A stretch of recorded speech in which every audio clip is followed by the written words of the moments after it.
प्रणाम। मैं हूं चंदन झा और आप प्रत्यंचा देख रहे हैं। और कई दिनों का गैप है, लेकिन फिर हाजिर हैं आप लोगों के सामने और हाजिर हुए हैं अच्छी खबर लेकर। और सियासत है और अच्छी खबर यह है कि सबको कई दिनों से या कई महीनों से इस बात का इंतजार था कि आखिर कब जो 10 सीट पर विधान परिषद के चुनाव होने जा रहे हैं, एमएलसी के जो चुनाव होने जा रहे हैं, उसका होगा क्या। नहीं तो ये जो इंतजार था वो इंतजार अब खत्म हो गया है करीब करीब। और करीब करीब हम इसलिए कह रहे हैं क्योंकि बीजेपी और जदयू ने अपनी लिस्ट जारी कर दी है। लेकिन एनडीए से ही अगर हम बात करते हैं तो सवाल इसमें यह है कि आखिर चिराग के कैंडिडेट कहां हैं, उपेंद्र कुशवाहा के कैंडिडेट कहां हैं। मांझी जी भी सीट मांग रहे थे तो उनके कैंडिडेट कहां हैं। लेकिन मान लीजिए ठीक है, मांझी जी को नहीं मिली सीट, तो चिराग और कुशवाहा जी की पार्टी का क्या होगा, ये सवाल है। तो खैर, और जदयू ने भी अपनी लिस्ट जारी कर दी है और अभी महागठबंधन के कौन प्रत्याशी होंगे वो आना बाकी है। तो जो लिस्ट जारी हुई है वो हम आपको बता देते हैं कि बीजेपी ने किसको किसको मैदान में उतारा है और जदयू ने किसको किसको मैदान में उतारा है। तो सबसे पहले नाम जान लीजिए, इसके बाद उनका काम जान लेंगे थोड़ा बहुत उनके बारे में। तो जो बड़ी शख्सियत है, जैसे बीजेपी ने जो उतारा है इस चुनाव में, वो उतारा है किसको, तो पवन सिंह को। पवन सिंह, वही पवन सिंह, कौन पवन सिंह, जो भोजपुरी के पावर स्टार कहे जाते हैं। लेकिन उनका एक दूसरा पक्ष भी है और दूसरा पक्ष यही है कि स्टेज पर कई दफे वह बदनाम हो चुके हैं अपने व्यवहार को लेकर। तो ठीक है, आप एमएलसी बनने जा रहे हैं, अच्छी बात है, लेकिन जो पहले आपने काम किए हैं उसका भी जिक्र होगा। आपने अच्छा काम किया है, आप अच्छे गायक हैं तो आपका जिक्र होगा ही। लेकिन स्टेज पर जो आप महिलाओं के साथ जो व्यवहार करते हैं, महिला कलाकारों के साथ, उसका भी जिक्र होगा ना। कि उसको ढक दिया जाएगा, नहीं ढका जाएगा, उसको कहा जाएगा, बार बार कहा जाएगा। तो बीजेपी ने अपना कैंडिडेट उतारा है पवन सिंह को एमएलसी के चुनाव में। और इसके बाद आपको संजय मयूख है और संजय मयूख को रिपीट किया गया है, रिपीट पर रिपीट, रिपीट पर रिपीट, मतलब तीसरी बार एमएलसी बनने जा रहे हैं कौन, तो संजय मयूख। और अनिल कुमार ठाकुर को बीजेपी ने अपना उम्मीदवार बनाया है, शीला पंडित को भी बीजेपी ने मैदान में उतारा है। यानी 4 कैंडिडेट। ठीक, चर्चा पहले थी कि नहीं तीन ही बीजेपी के खाते में, बीजेपी के हिस्से में, लेकिन 4 फिर नाम बता देते हैं। और वो है पवन सिंह, संजय मयूख और अनिल कुमार ठाकुर, शीला पंडित। अब चलिए, इधर जदयू ने जो कैंडिडेट उतारे हैं उनके नाम हैं आपको निशांत, नीतीश के निशांत, मतलब नीतीश कुमार के पुत्र निशांत कुमार, भारती मंडल, ललन प्रसाद, शिवरानी देवी का नाम फाइनल किया गया है। जदयू ने भी अपने लिस्ट जारी कर दिए हैं। ये बात हो गई। अब इसमें जैसे महिलाओं पर जोर है आपको, इधर भी और उधर भी, मतलब बीजेपी ने भी और जदयू ने भी। इधर शीला पंडित हैं और आपको हाँ, जदयू ने जो उतारा है शिवरानी देवी और उधर शीला पंडित। शीला पंडित बीजेपी से और शिवरानी देवी हो गई जदयू की कैंडिडेट। और भारती मंडल, ये भी महिला है। भारती मंडल जो है मधुबनी में उनका ससुराल है और मायके जो है भारती मंडल का वह समस्तीपुर में है। कुशवाहा समाज से है भारती मंडल।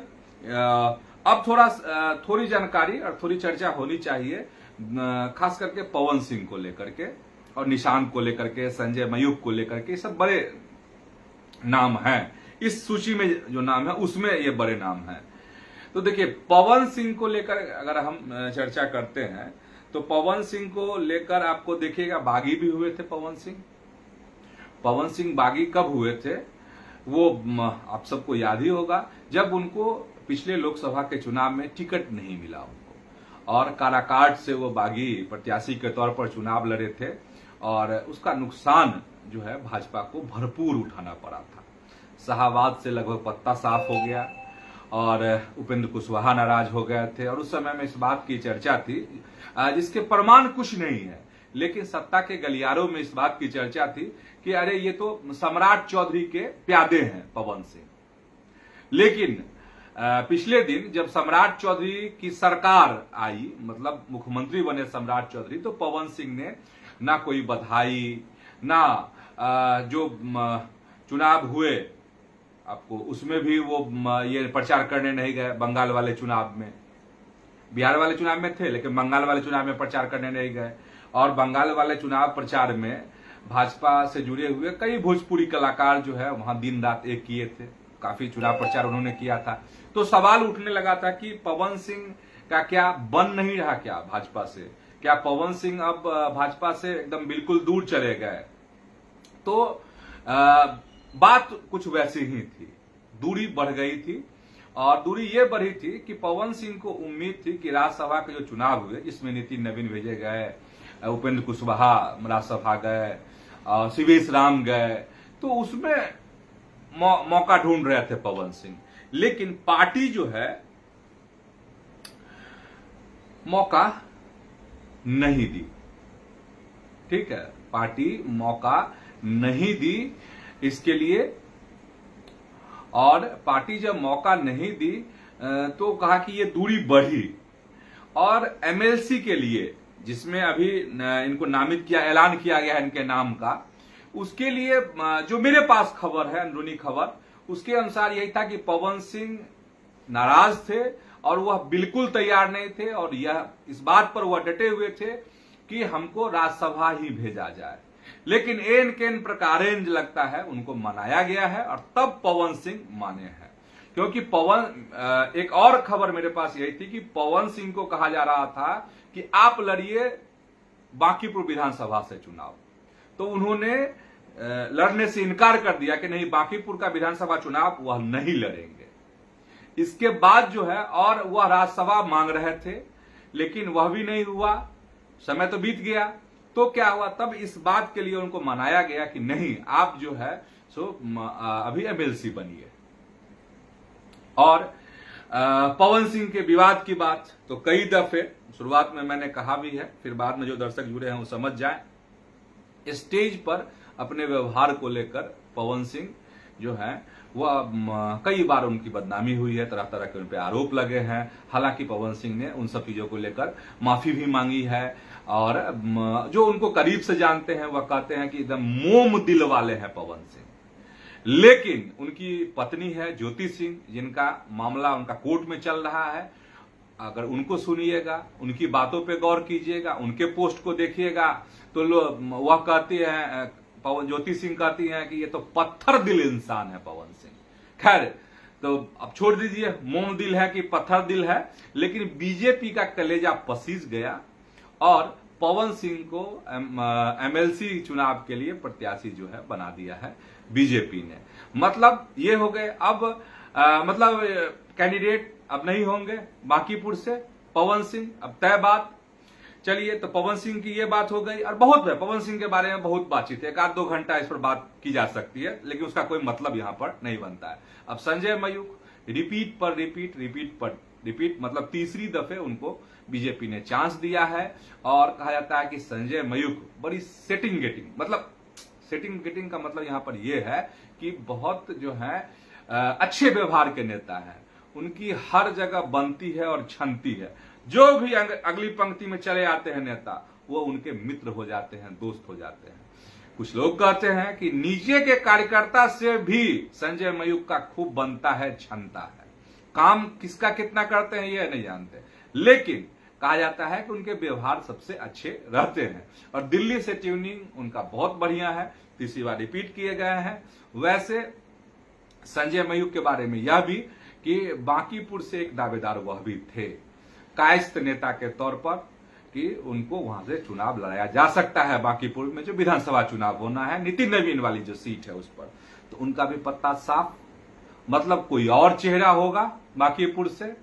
तो कोई और में फिर आता है कि पिछले दिन जो मुलाकात हुई थी, कहीं खेसारी लाल यादव तो नहीं होंगे, हालांकि वह आरजेडी में है अभी। उन्होंने कहा कि अब हमको चुनाव नहीं लड़ना, राजनीति नहीं करनी है, लेकिन ऐसे बातों पर सियासत में विश्वास नहीं किया जाता है, सियासी चीजों में। ठीक, अब हम आ जाते हैं निशांत, और निशांत स्वास्थ्य मंत्री हैं, और यह भी कि निशांत जो है नीतीश कुमार के पुत्र हैं, और यह भी बात कि निशांत जो है एमएलसी में जदयू के प्रत्याशी बनाए गए हैं। और स्वाभाविक है, जो मंत्री हैं तो 6 महीने के अंदर उनको या तो विधानसभा या विधान परिषद कुछ ना कुछ बनना था, विधायक या एमएलसी, तो अब एमएलसी बनने जा रहे हैं। ठीक, अब इधर आपको इनके बारे में भी, जदयू से जो ललन प्रसाद हैं वो ईबीसी चेहरा है, और सांगठनिक स्तर पर काफी वो सक्रिय रहते हैं जदयू में। और आपको रानीगंज जो प्रखंड अध्यक्ष जो है वह भी रह चुके हैं, जिम्मेदारियां उनको मिली थी, और संजय मयूख का आपको बता ही दिए।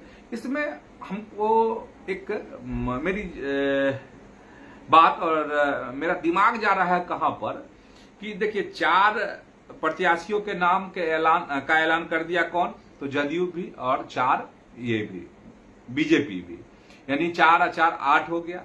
चुनाव होने जा रहा आपको इस पर 9।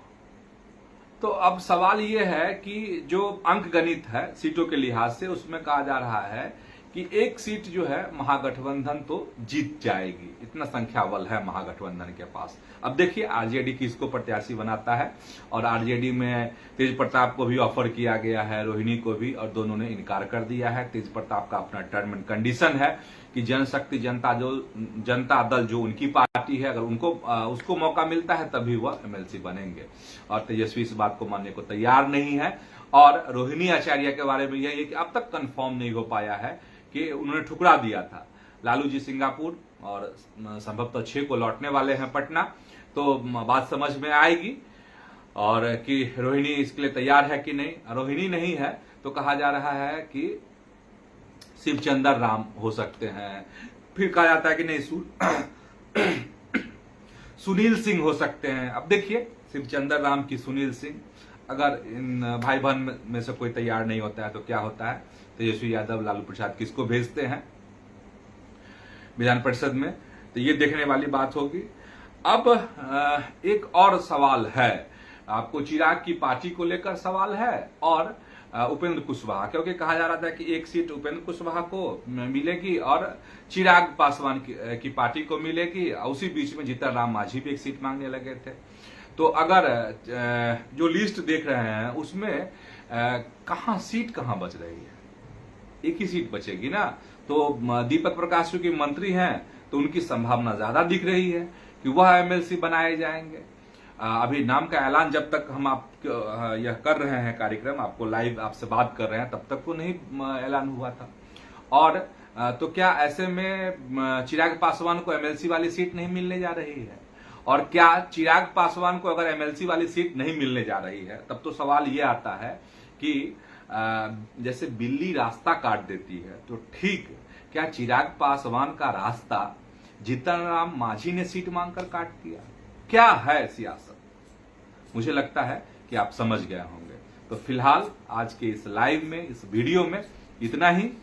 और प्रत्यंचा को आप फेसबुक पर अगर देख रहे हैं या बाद में देखेंगे तो इसको जरूर फॉलो कर लीजिए, और यूट्यूब पर भी प्रत्यंचा को इस वीडियो को आप देख सकते हैं।